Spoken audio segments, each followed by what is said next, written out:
Hey there, and welcome to the podcast Tiling Connect, hosted by Mark Moskwa. This show is designed to connect people with the best information intended to strengthen the business of tiling. To keep up to date with all the episodes, don't forget to subscribe.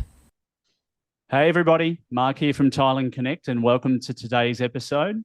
I have the honour and privilege of speaking with Nick Mazniovski from Precision Waterproofing Group. Nick, how did I go? Did I get that right? Yeah, you've done really well. Excellent. Yeah, Nick, before the recording started, Nick and I were practicing the pronunciation of his surname. And I'm sure Nick will share more about that throughout the course of today's episode. But welcome, mate. How you been? Yeah, good. Just been busy with work. Just running around, trying to organise. But yeah, everything's been really good. Can't complain at the start of the year. Excellent, mate. Yeah, it seems pretty busy out there. I mean, as long as you keep your head out of the news headlines, I think we're all doing pretty well. Yeah, that's it. That's the best. Yeah, man. Well, hey, thanks so much for joining us today. I want to sort of get just dive straight in and find out about you. So, mate, look, the floor is yours, as they say in show business. Please introduce yourself and tell us a little bit more about you and your background and your career in the building and construction industry. Yeah, okay. Well, my name's Nick Mazniovski. I'm the owner of Precision Waterproofing Group. I left school at the age of 15 because my dad needed an apprentice, and he asked me if I wanted to leave. And I said, yeah. So I took up tiling at the age of 15. And me and dad worked together for about 20 years. And in the last couple of years, I've had a passion in waterproofing and just took it on from there and just made the change from tiling to waterproofing. Love tiling. It was a great gig. Yep. For 20 years. Hurt the body at some stage. But yeah, just wanted to make a change, and I just didn't like the way the industry was going with the waterproofers out there and what was happening. And I felt like I could just give a bit more knowledge and learn a bit more out there. So it was good to make the change. Yeah, fantastic, man. So does that make you a second generation tiling contractor in the family? Yep, second, just from me to dad. Dad tried to get my brother involved, but nah, my brother didn't want to do it. No. He didn't become a tradie, so at least he didn't get messy like us. So he's got a nice clean job, but it's all good. Awesome. Yeah. And where did your dad learn his skills as a tiling trade? Was it here in Australia? No, dad learnt it here in Melbourne. He started really young. He started probably, I think it was like 13 or 14. Wow. He worked in the markets, and then he met someone and they're like, oh, they're looking for a worker. And dad's like, yep, no worries, jumped in.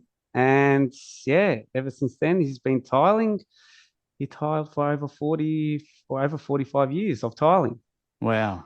So he saw the changes. He saw all the different changes. And yeah, like even waterproofing was a big one for him. I remember when I said to him, Dad, I'm going to go do a waterproofing course. He goes, oh, what for? Why do we need it? You don't need that. Yeah. And I'm like, no, I'm going to do it. And I did it. And then, then we introduced waterproofing into our business, and we kept doing tiling and waterproofing. Yeah, fantastic, man. That's awesome. That Are you working as a sole trader, or do you have some employees as well? I'm a company, Yep. and I've got two boys that are working with me at the moment. Beautiful. I've got my apprentice, well, now fully qualified, my apprentice that's been with me for 5 years. So he got to see a fair bit of tiling, and then now into the waterproofing. So that's good. And now we've got a new guy that's been with us for just about a year now. So, and he's doing his tiling apprenticeship as well. Right. So he can learn the ins and outs of tiling as well, not just as waterproofing. So he's done his certificate 3 in waterproofing. He done that last year. Now this year he's starting his tile apprenticeship so he can learn. So I get them to learn tiling as well, not just waterproofing. Yeah, what do you think, in your from your perspective, what do you think is the big advantage in having a full scope of the different trades when you're learning to do one specific trade? I reckon I reckon you have to have it. Like you have to learn different things as you're going, not just one thing. Like I know a fair few trades, like you think they know about other trades in that area, but they don't know nothing. And you're like, oh, you've worked in like a bathroom for so long, but you don't know what a tiler needs or a plasterer needs, like things like Yeah, that. But as in like when me growing up with dad used to build as well, but dad taught me along the way on other things. So that's what I've done with my boys, and now they know what to look for. So they walk in, they were like, "Oh, we need to fix this for the plasterer. We can't do this because of the tiler. Or stuff him up." So I always just try to teach them other things. So I'm just always like, just don't look at just the tiling, look at everything. mm, Even if we rock up to a job and the plasterer is plastering in the bedroom, just 5 minutes, just watch him, see what he does, because you might need to know how to stick on a plaster sheet one day. yeah, So that's what we do. I just learned that from dad, and and I try to teach my boys that too. yeah, nice. And your apprentices and workers, are they excited about the working in the game, or is it because I've heard and seen some mixed results out there with obviously there is a skill shortage, right, across many different industries. Yeah. But how did what about your team? I mean, how do you find great quality people to work in the business? Um, I was very lucky. Came across my boy, well, my first guy at my footy club, local footy club. Yeah. I needed a worker. We're doing the good old sand and cement screeding days. Oh, nice. And I go to dad, I can't lift buckets. I need someone to help me lift. And so I went to my brother at the footy club. I go to him, "Hey, is there any kids here that want to just work for the day?"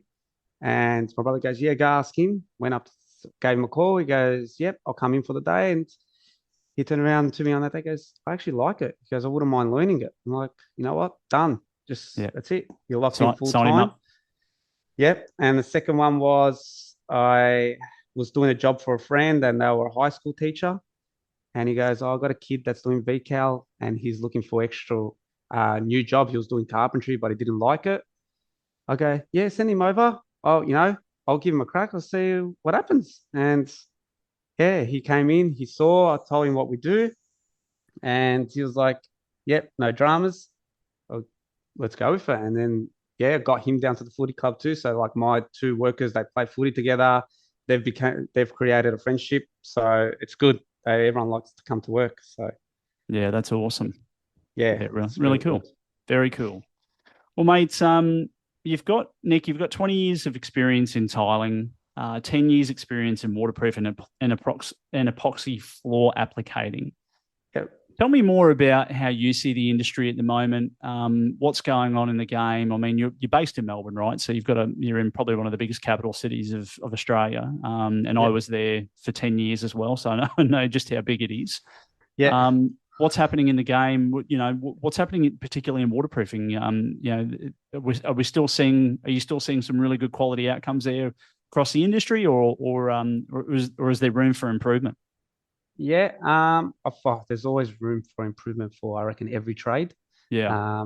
But with the waterproofing, it's grown awesome at the moment. It's getting better. We've got some great guys out there pushing like for the inspections and things like that I reckon it's great. Um, it is getting better slowly. Builders are learning that waterproofing isn't a tiling trade. It's a Mm. separate trade, just like how they found out caulking's a different trade. Yep. Um, and builders are starting to listen to the waterproofers and the tilers and not just letting them, just go do this and it's not ready at all. Mm. And a lot of waterproofers are putting their foot down and saying, "Nah, we're not doing that. So get it fixed or get it ready or do it like this next time and we'll come." But then again, you still got the guys that will just waterproof whatever's in front of them. They don't care. Um, but it is getting better and better. I'm liking that we're going down the route of licensing waterproofers. Mm. because I personally don't like the fact that everyone's asking for certificates for a trade that's not licensed. Yeah. So who's backing us up? Going to help us? We don't have like the plumbers and electricians, an inspector that comes out and inspects our work even prior before we start.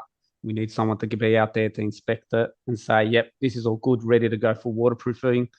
And then after we're finished saying, yep, it's all tick the boxes. This is perfect. Now you can start tiling. We need that out there, not just for us waterproofers and for the builders too, because sometimes when a tiler does waterproofing, a lot of tilers will just quickly put down the waterproofing before the builder gets there, and I'll start laying tiles, and the builder doesn't know what's happened.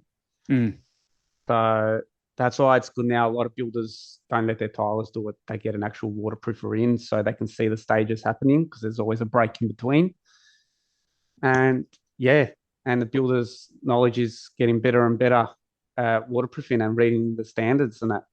Yeah. Yeah, look, there's some massively important points that you raised there, and I've seen over the course of my career many areas, well, many areas that could be improved with regards to the preparation and obviously waterproofing. And correct me if I'm wrong, but I imagine that waterproofing falls in the same category of that prep and making sure that the surface is prepared before the next trade comes through, which is in most cases is tiling. It may be a stone masonry person at some point, depending upon what's been installed. But it's fair to say that 95% of it would be tiling contractors coming through doing the work afterwards. So, and waterproofing, it's good to see that there is licensing beginning to occur in the industry, and there's more training out there, and there's more people making others aware of the right processes and procedures that need to occur. Because I still feel as though we've got a long way to go, because every time you see a new build in the last sort of 3 to 5 years, there's a horrific amount of problems out there with some of these jobs. I mean, I was looking at buying some property with my partner before we moved back home to Queensland, and we lived in Melbourne for 10 years, and every property that we went to, they were all built within the last sort of 3-4 years. And no word of a lie, every balcony had some sort of either structural issue or waterproofing issue or tiling issue, because there was just efflorescence everywhere. And I'm not pointing the finger at anybody, because until you rip up product, you don't know what's underneath. But certainly waterproofing seems to be in the limelight when that sort of stuff occurs. Would you agree? Is that sort of what you've seen? Yeah, have seen that a lot, and a lot of it falls back down to design. Yeah. Like I've gone out and inspected jobs. I was actually at one today, and we're looking at the balcony, and it's a very big balcony, and they've only got like 2 50 mil drains for water to run to. Oh, wow. And it's like, all this water on here, he's got to go to 2 50 mil drains. Like, the architect should have said, no, let's put a box gutter right at the front there, so all the water to run straight down there away from the house and pick it all up. Yeah. I feel like a lot of it's design, and Yep. a lot of the builders at the moment are just saying, well, that's what's on the plan, just follow the plan, and won't take up the responsibility of saying to the architect, nah, let's not do it like this, let's do it like this, make it better. So everyone just follows what the architects draw and the engineers say they have to be done. So I reckon it comes down to at the start, how it all gets designed, drawn up, and go from there. Yeah, look, it's an interesting point you raised, and obviously the design part of it is a huge, another huge part of the concept of new builds and renovations and things, and the need. It's sort of like people just need to take a breath and slow down and just really engage and communicate more. Is that sort of where you think? Because I know the building industry has been on fast forward for like, I don't know, what, 2-3 decades. We've just been building and building and building and building, and we're sort of getting into a sort of a period now where there's so much building still to occur, because we've got a backlog from the pandemic. and then a lack of building supplies. And now we've got a future issue of not having enough dwellings in Australia. It's crazy. Yeah. Yeah, that's right. Every builder's trying to build everything so quick. Yeah. Like, it's like, just slow down and let's think about what you need to be done here. 'Cause personally, I don't want a phone call in 5 years' time. They don't want a phone call in 5 years' time. Let's slow it down and just take that extra month to build it, and stop putting these deadlines that are ridiculous and you're meant to meet to, it's just from the start. I know I've got a couple of builders that don't work on deadlines. They just say within this time frame, we'll get it done. Yeah. So, and the clients are happy to work with them because they're happy to get a great product in the end. But then I've got other builders that are just, nah, we need it done by this time. Yeah, just get it done. Okay. Yeah, just get it done. Just get it done. Yeah, that should be the catch motto phrase for the building and construction industry. Just get it done. Yeah, just get it done. So Nick, tell me a little bit about how you handle your or it doesn't have to be specifically your biggest builders or anything like that at all, but how do you handle your builders when you're confronted with that type of scenario where they're like, you're obviously a very quality driven contractor. You don't cut corners and you want to make sure that everything's done perfectly because, the customer, you have a reputation, of course, of producing high quality. And then you also know that the customers pay good money for a job. How do you go about addressing an issue with the builder? Like what's your secret?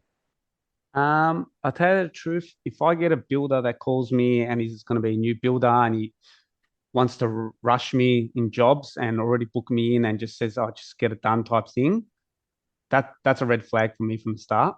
Yeah. I'll somehow work my way around and probably say no, I'm too busy. Sorry. Where a lot of my builders are happy to work with me on timelines and that, and I'll say, "Look, yes, I can get it done in the day, but I'm not going to guarantee it. So give me 2 days and I'll be done properly." And they'll be like, "Yeah, no dramas." So that's what I say straight out to them. I'm not going to guarantee it. If you want it done quick and I'm not going to do the best job, I'm not guaranteeing it. And then that's when they'll pull back and be like, "Okay, yep, what do you want done?" I'm like, "I want 2 days, 3 days." And they're like, "Yep, all right, take your time, get it done right and keep moving." Yeah. Because I say to them, I'm not going to guarantee it and you're going to probably get a phone call. And it's going to be a phone call where in 5 years' time, you'll be sitting on the couch going, "I should have listened to Nick and said, taken that one more day to do that job." Yeah. So that's how I go about it. So potentially, where the jobs don't go right, the net result could potentially be a $10,000, $15,000, $20,000 rectification cost in redoing the bathroom or balcony or al fresco area, wherever it might be in the in the home. Yeah, that's right. Yeah, and I always I'm that type of waterproofer. I'll take an extra, like I'll go back the next day to do a second coat but I could have done it the next day. That day I was doing it. Yeah, but I'll be like, "Nah, let's just leave it.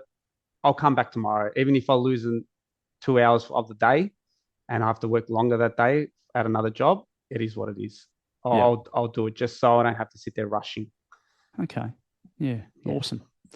Mate, tell me, I'm really keen, and this is probably one of the questions that I haven't asked a lot of guests in the past before, but tell me, how do you go about selecting the best and most appropriate products to use on your jobs? And do you just stick with one brand or do you use multiple brands? How does that work for you in your world?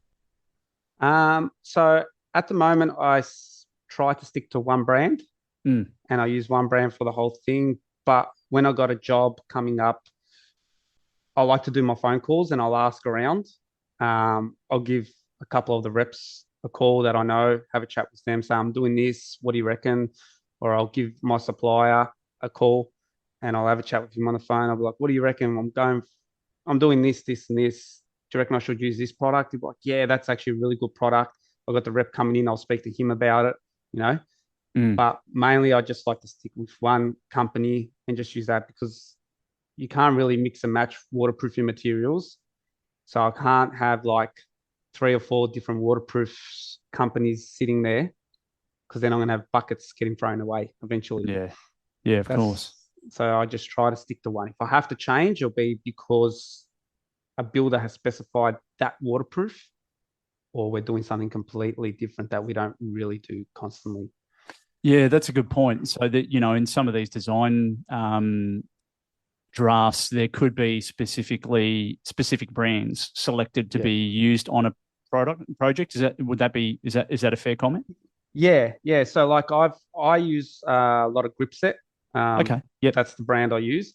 But then like for Bryce from Island Tiling, I'll do some of his work. Oh yeah, Bryce. Yep. Yep. And I'll have to use Latticrete on his work because that's what he likes and that's what he wants. So I'll get Latticrete for that job, and I'll use it for his. But yeah, if another builder said, "Can you use Ardex?" I'm like, "Yep." But this is what I like to use. If he said, "No, I want Ardex," I'll go out and buy Ardex. Okay. Just for him. So I'm happy to work with people. I'm not just that one person. Nah, you have to use my product, otherwise I'm not doing it. But if they want it, I'll do it. Yeah, nice. And keep everyone happy. Absolutely, mate. Yeah, no, you need to. It's you're like you're the entrepreneur of your world, and a big part of that is communicating with so many different parties to achieve, I suppose, utopia on every project that you touch. Yeah. How important do you think the representatives are of the companies that work for these brands? Are they an important part of the process?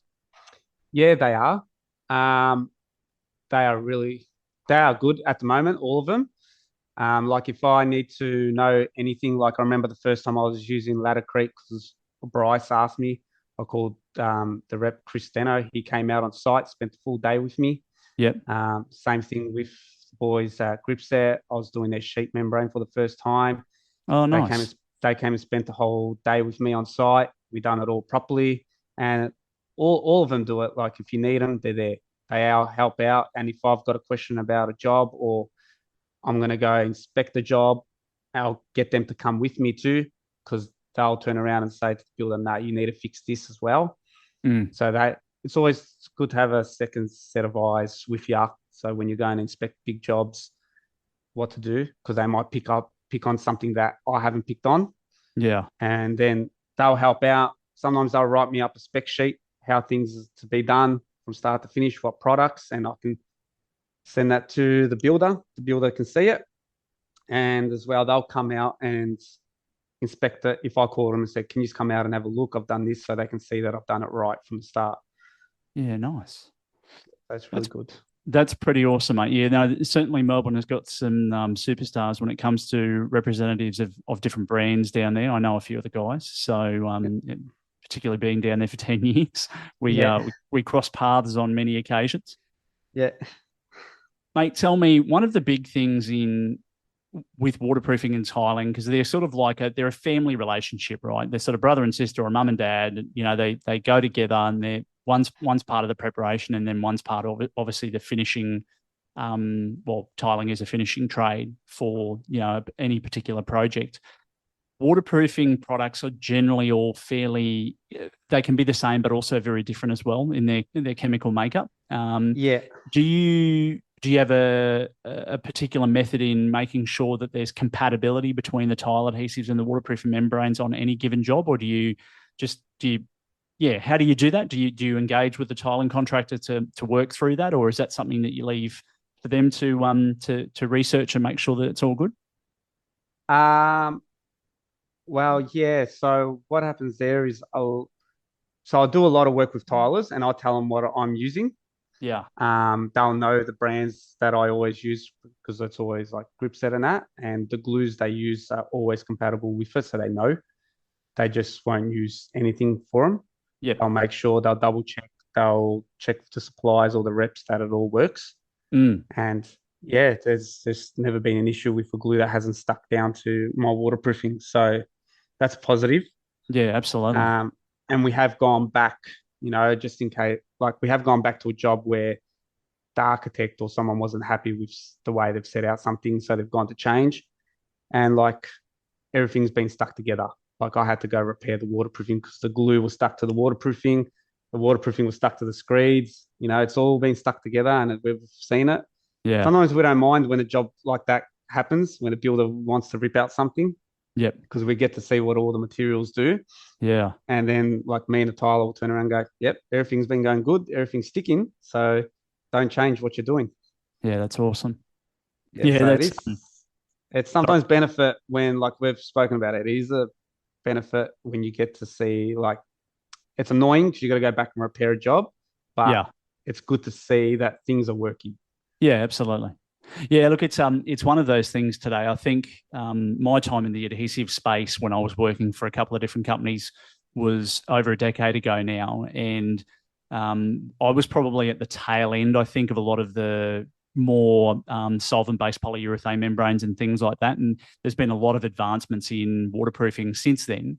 And there's a lot more compatibility between cementitious membranes and obviously cement-based adhesives and then water-based polyurethane products. So there's not as much of a reaction today as what there was, say, 10, 15 years ago. You had to be a little bit more picky, particularly about some of the membranes, because some of them had very minor compatibilities with some adhesives. So you had to do extra coatings of particular products to help bind the glues together. Yeah. So it was, but yeah, it's or throw sand in it to make it very gritty, so it can stick.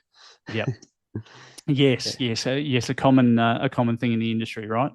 yeah, that's what I hear some people saying. Just throw sand on it; it'll be fine. Oh yeah, I heard that a lot. I'm like, I don't know about that. No, I'm not going to do that, mate. Hey, look, tell me a little bit more about your business. I mean, you're a young fellow, couple of guys working for you, mate. What have you got any future plans for your business in terms of expansion or taking on different types of work or different jobs? Tell me about that. Yeah, for the future for us, we took on epoxy flooring started last year.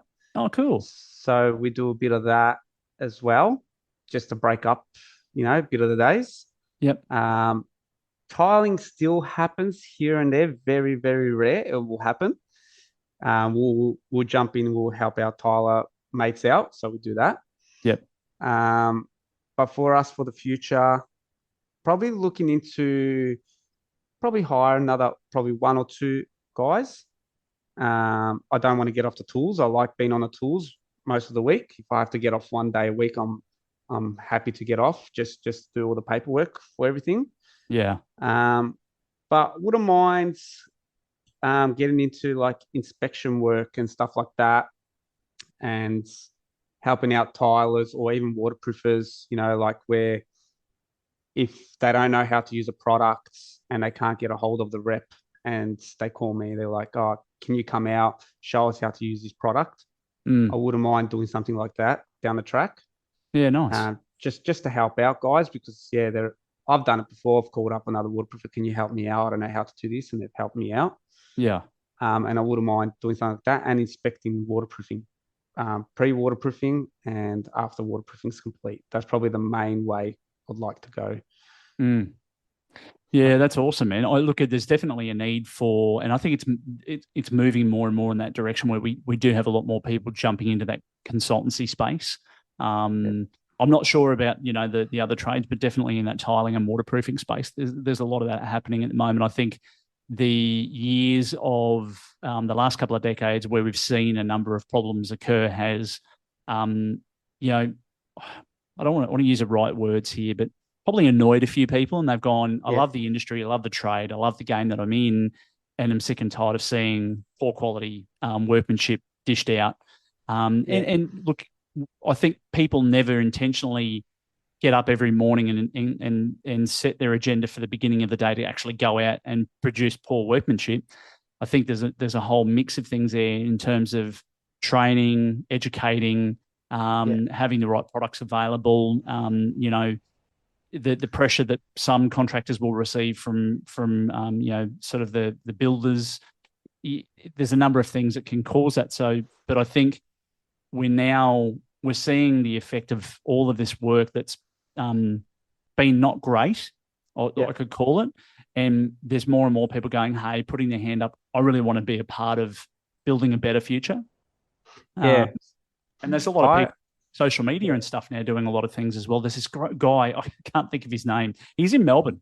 Have you seen him? He's on, does building inspections. Yes, the inspector. Yes, Yeah, I've seen his videos. Yes, he's awesome. I love his voice. The guy is terrific, but he's so thorough with what he does. And when you see his videos, I hope people don't think that's a full representation of every single house that gets done, because it's not the case. But when you see it, like, you know, you shake your head as a if you're in the game, you shake your head and you go, who signed off on this stuff? Like, yeah, that's right. Oh my God. And personally, a lot of builders will be probably paranoid, not wanting him to come on their sites, you know? Oh, absolutely. And it's good that they're putting this stuff on social media as well, the inspectors. So, you know, some builders can start picking up on their things, and tradies saying, oh, hopefully we don't get one of these guys on site, you know?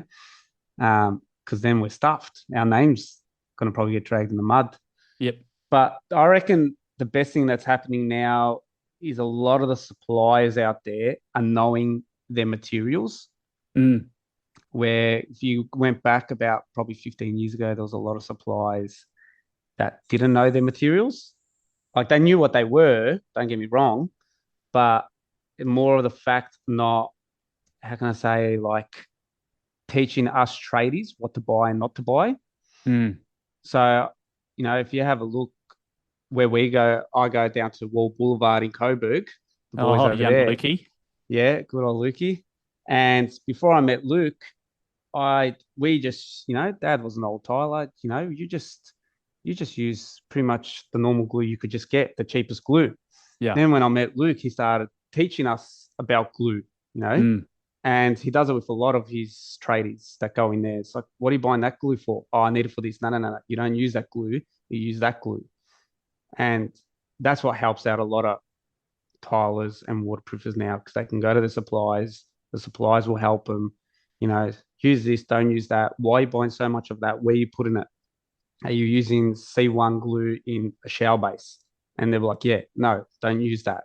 Go buy that glue there for a shower base. And that's, I reckon, the benefit now. The suppliers help out a lot. Yeah. Yeah, that's awesome. Good. Yeah, that's really I learned good. A lot. I learned a lot off Luke and social media, because I was a young kid growing up, didn't know, just buy any glue and you keep going. And then, you know, just start speaking to people and they're like, no, you got to use this, you got to use that, because there was no social media to teach us.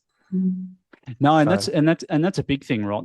That's a huge thing for the industry, more than likely across many trades, but I'm certainly not sitting there scrolling through Instagram looking at what plumbers and sparkies are doing. But certainly because we're all sort of involved in the tiling and waterproofing trade. You know, we're looking at finished products. So there's obviously a lot more sexy tiling to look at than, you know, pipes behind a wall.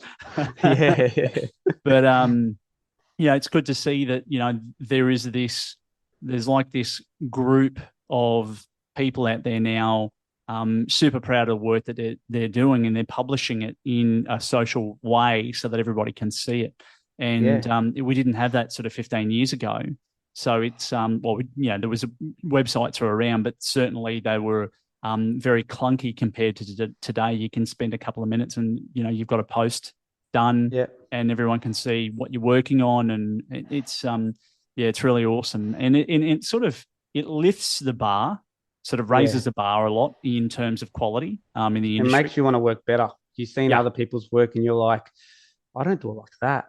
That looks really good. I want to do that. You know, like if you go back a couple of years back, no one was really using 10X in miter joins, and now everyone's doing it because they've seen it on social media and they're like, oh, I want to do that.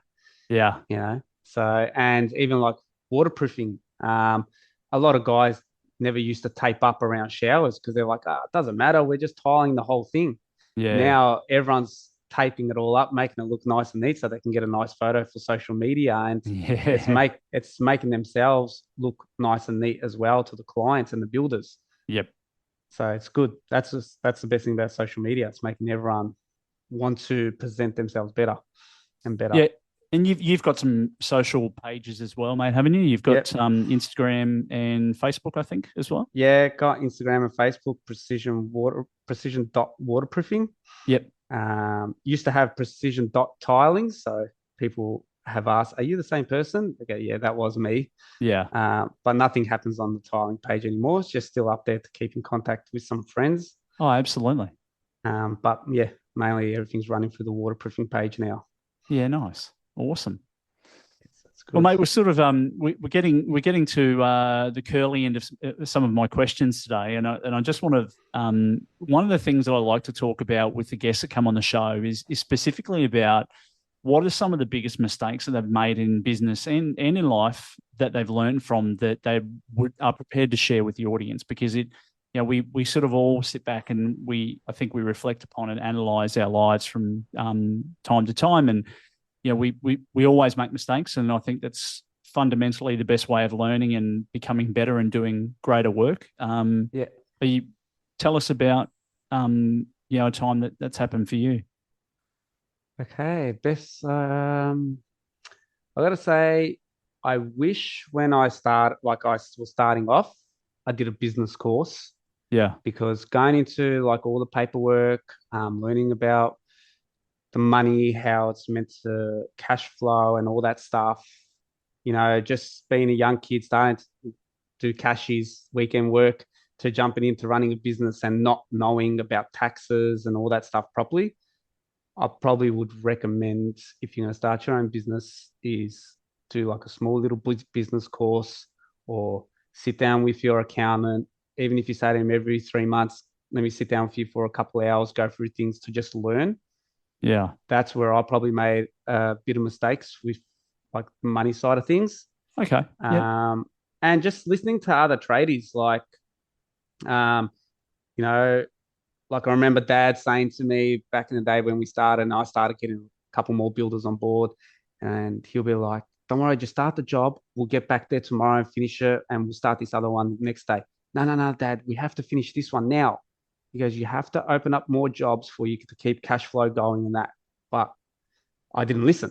Parents are Mm. always wrong, right? That's how we always, half the time kids say that. Oh, no, don't listen to mum and dad. We just do what we want. But my old man was right. 100% he was right. And that's what I tell a lot of guys now, I speak to, and they're like, nah, just do one job at a time, get paid. I go, nah, you got to open up jobs. You just got to open them. Like, Mm. especially with tiling and waterproofing, you got to wait for screed to dry, waterproofing to dry. You've laid a floor, it's winter, you can't go back on it for at least 2, 3 days. So you got to open up jobs so you can keep working. Otherwise, you're going to have breaks in between and no money.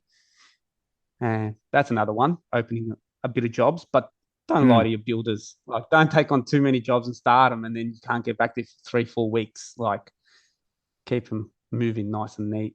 Yeah. And that's Very it, I cool. reckon. Yeah. Yeah. Nice. Yeah. That's awesome. That's very cool. And get guys to help you. Don't be scared. Yeah. You know, don't hide your business. Like, no, no, no, I'm not going to get that guy to help me, because then he's going to try steal my builder. No one's going Mm. to steal your builder. It's a different day and age. If your builder's loyal to you, he's going to stay for you. If he's not, let him go for that guy. You didn't need him as a builder, because it just shows what type of guy he is. Mm. That's probably another main thing. Just, yeah, if you need help, calling guys, mates, and if they help you, well, help them back. That's another Mm. one I'll say. Help them back. Take off a day and go work with them. Yeah. So even I've worked for free some days just to learn some things as well. So that was a positive. Yeah, that's a pretty big move, right? And Yeah, having that network of people around you within the industry that you can call on to ask some questions. I know there's Facebook's out there, and there's the can't think of it for a second, Tile Geeks Australia, and there's yeah. a lot of questions that get thrown around there. And Tyler's Inc. I'm part of that one. Tyler's Inc. Yeah, that's on Yeah, there as well. And then you got and guys throw out questions on there, and people help out. Like, yeah. yeah, there's a little bit of banter that happens. Oh, just of have course. fun. But you got to ask those questions. Like, Yeah. I still ask questions about waterproofing. I don't know everything about it. Yeah. So you got to ask the questions, and like I've said, I've gone and worked for people for free, you know, just to learn. Guys have called me up saying, look, whenever you're doing that again, tell me. I want to come learn it. Don't pay me for the day. Just I want to sit there and just watch you. And I've had guys come along and just watch because they got to make money too. I'm not going to hide the material and the way it's done from them. So, and when he learns how to do it, then when I got big jobs, we can call each other and help each other. Yeah. Yeah. Fantastic. Yeah, so it's good. Very cool. Nick, I'm going to change gears for a second and ask you some of my favorite fast track questions. But before I do, mate, family, you're a family man? You got young kids? Yeah. Yeah, got two boys, young boys. One's 5, turning 6 soon, and the littlest is turning 3 already this year. Wow. Yeah, growing too quick. You've Too got quick. little boys. And you mentioned earlier you're into footy, hey? So who's your favourite team? The good old Cats. The good old Cats. Yeah. Nice. So, no, they're great. Love taking the boys down there to watch them and local footy too. So, part of local footy. Yeah, So, awesome. yeah, footy's been life for us for a very long time. So, yeah, it's like religion in Melbourne. it is. It Yeah. is religion. If you're not at the AFL, you're at local football. So, Yeah. it's great. I remember when I first moved down there in 2012, my partner and I were searching for a place to live, and I had the task of finding somewhere for us to rent, and I looked at a couple of different rentals, and back then it was still the same, 30, 40 people rocked up at most of the rental viewings, and I'm like, oh, this is going to be painful. I'm not going to find anywhere. And at the time, I was living in accommodation in Preston. There was the Ridges sort of short-term accommodation there. I'm not sure what it's called now, but it was really cool. And then I thought, oh, I found this property in Richmond, but it was really old. So it was like in this really old sort of 70s, late maybe 60s, 70s building. It was sort of dark and a little bit, the sun never hit it. And as you know, anyone listening out there that's from Melbourne or lived in Melbourne, you know that winter is horrible, cold, and super cold. So when you're in a dark building with very little sun, it's 5 or 6 degrees colder in winter. And I was sort of lucky that there was only 3 people that turned up to the viewing, so it was great. I pulled the real estate person aside and I said, what do I need to do to secure this property? And she goes, here's the application. And back then it was like still writing it out in paper. So I grabbed the application off her. I filled it out there and then gave it back to her, and she did the rest. And we ended up securing the property, and we lived there for I think 3 or 4 years before we bought in Brunswick West. And then it was just through the course of that application that within the first 12 months of us living there, people are like, oh, okay, you're from Queensland, so who do you support in the AFL? And that was the most common question that I asked. And I'm like, I don't have a team, but if I have to pick one, I'll have to go with the Tigers, because that's where we first lived in Melbourne. So, and then I think that year or the year after they won the premiership. So it was like, woohoo. Yeah, you got to see the Tigers win a flag. A lot of people took them a long time to watch that, but you were good. Yeah, so I got there pretty quick, and then all of a sudden, bang, it happened. So if you're a Queensland boy, you'll be a league. You would have been into the league or union. Yes, yeah, league. I'm not a big union fan. I'm a Brisbane Broncos supporter all the way. Oh, nice. Yeah, that's so good. They've had their ups and downs, but hopefully this year, Kevy Walters will be able to, the coach will be able to turn things around. No, that's good. Hope so. Time will tell. Awesome. So, mate, I've got just a couple of questions for you to wrap up today, and thanks for sharing everything you have so far. It's been incredible. No dramas. Mate, tell me a little bit about your morning routine. What does it look like for you in the day of Nick? What happens? Oh, so the morning for me, wake up. We wake up really early.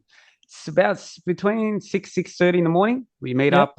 We got a little storage unit where we keep all our tools and materials, so the boys have access to. So me and the boys will meet up there. Doesn't matter where we're going. We just meet up there every morning. Meet up there. We'll set up our tools. Who needs what? Who's going in what car? If they're going together, or who's coming for me. And then from there, we'll go across the road. We'll get our coffees, have a little chat talking crap from the night before, what's happened. Yeah, And nice. then from there, we head off. Could be at the same job, or we all could be at different jobs, and we move around. Yeah, and then depends. Some days, like I said, I try to take off a Wednesday to do my paperwork. Yeah, cool. If I do, I head down to Lukey's shop down at the Boulevard, and I sit upstairs in the office and lets me do my paperwork up there. Drink all his coffee too. Yeah, drink all his coffee. Yeah. Hide upstairs from everyone. I'll do my paperwork, and then come home. I try my hardest to do the pickup run. Kids from nice. school and kinder. That's my goal, but it gets hard sometimes. Yeah. And that's it. And then nice, man. That's cool. Sit on the computer some nights. Try not to do computer work at night. Yeah, that's what my Wednesdays are for. But yeah, that's mainly our day. Mate, that's excellent. Really, really good rundown. I like it. Yeah. Tell me, if you could only eat one meal for the rest of your life, what would it be? One meal for the rest of my life. If my wife is listening to this, she'll say straight away, pizza. Oh, really? Yeah, I'm that type. I don't know. For some reason, I got a soft spot for pizza. I'm like, yeah, just get pizza. I'll have that.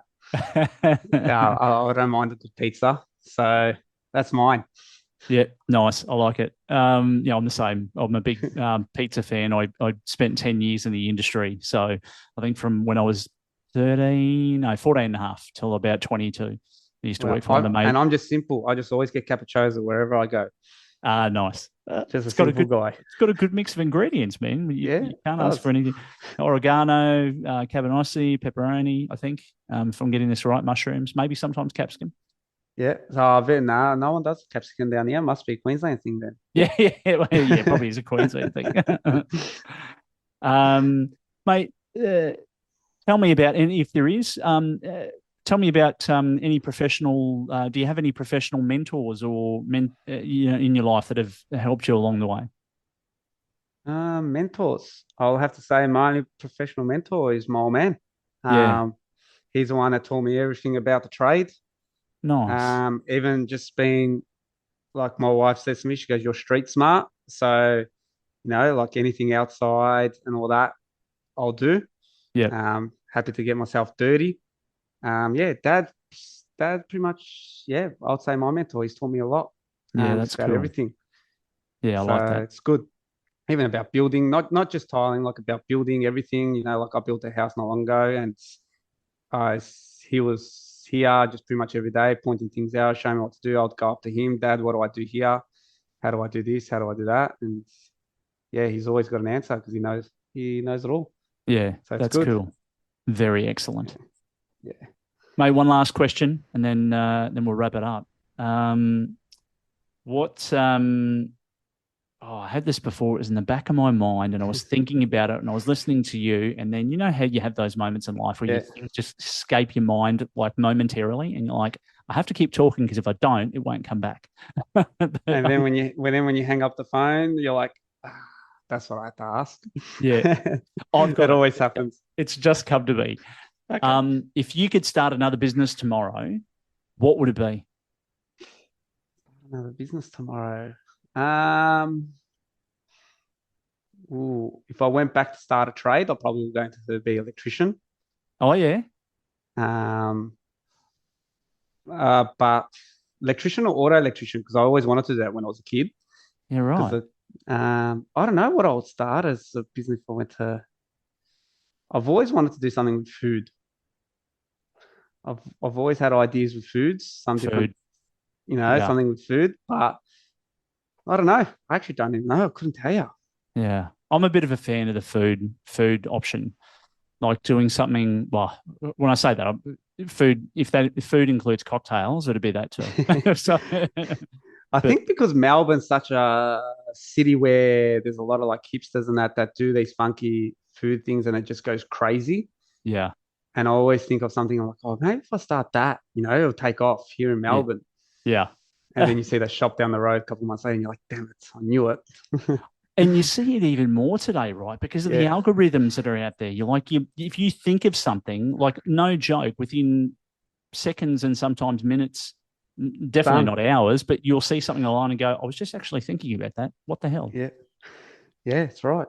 Mm. Not wrong. I wouldn't know what I would start. Don't know. Yeah, it's all right. That's good, mate. I don't know. You've got some pretty exciting and interesting ideas there. If you happen to kick off something Yeah, else, you might even do podcasting. Who knows? you never know. I'm actually the worst public speaker going in the world. So Well, mate, you've eclipsed it today. You've done great. And on that note, whilst we conclude today, I do always like to ask, Tiling Connect is obviously about, strengthening the business of tiling and connecting in with people to, get the best information out there. How do people go about connecting with Nick? What's the best way for them to reach out to you, buddy? probably Instagram's the best. Yep. Precision.waterproofing. And probably just give me a call. Text messages, because of work, received probably about 3, 4, or even probably sometimes 10, and it goes down the list pretty quick. Yep. So I miss them. I apologize to all the builders or clients that I've missed. Yeah. Because it just goes. But missed calls always get a return back. And yeah, phone calls and Instagram are probably the best. Yeah, fantastic. And mate, look, we'll definitely share all of your the details you've just mentioned in the show notes so that people can actually reach out and chat with you and maybe even give you a call about your business and how how you can connect in and do some work for them. So that's awesome, mate. I just want to take my hat off for a second and thank you very much, Nick, for being on the show today. I really appreciate it. It's episodes like this that help connect the best people in the industry to share as much information as we can and as I said before, strengthen the business of tiling. And mate, I really appreciate your time. Thank you so much for having me on board, and appreciate it, so that I can be on here and give you some information and a bit about myself. Good on you, Thank Nick. you for having me. Mate, you're very welcome. Have a great week, and until You next too. time, mate, we'll connect. Stay connected, hey. Thanks for listening to this episode of Tiling Connect. Don't forget to rate and review this podcast. To see more of Tiling Connect, jump on our socials and follow us via LinkedIn, Instagram, and Facebook. If you'd like to be part of the show, email us at tilingconnect@gmail.com. Until next time, stay connected.